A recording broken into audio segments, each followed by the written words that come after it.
Thanks so much for staying with us. Now, cloudy conditions are continuing across the southern portion of the Caribbean this evening. Tropical waves are moving through the area. We have isolated thunderstorm activity south of Puerto Rico over the open waters of the basin. Waves continue to drift through the area.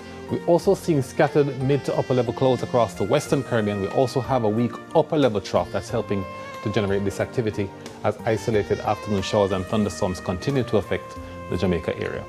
Now, the forecast for tonight, we're expecting generally stable conditions, generally fair skies across most of the island tonight. Temperatures drop to 25 degrees Celsius, and we have 5-knot winds on both coasts. Now, in the morning tomorrow, we are expecting some shower activity, mainly across the east. We're also expecting some showers across sections of north central parishes, and then in the afternoon, scattered showers, isolated thunderstorms, central and western parishes. Temperatures 34 degrees Celsius, that's the high we're expecting in Kingston, and 33 degrees Celsius is expected in Montego Bay.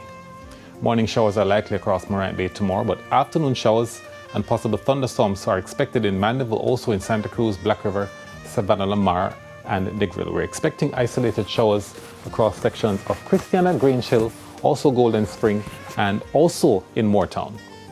Now, the next few days, scattered showers, isolated thunderstorms are expected across the area on Wednesday, also on Thursday and on Friday. For the marine forecast, we have small craft warnings in effect for inshore areas of the north coast. Winds are reaching 25 knots. Also for the south coast tomorrow, we're expecting the winds to reach 25 knots out of the east-southeast, with wave heights getting up to 2.5 meters.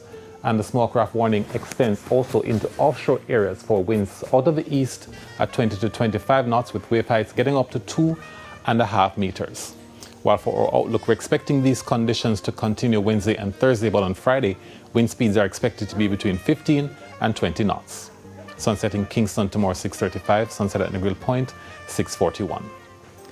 And that's it for the weather report and forecast for this evening, and also for the newscast. But we thank you so much for watching.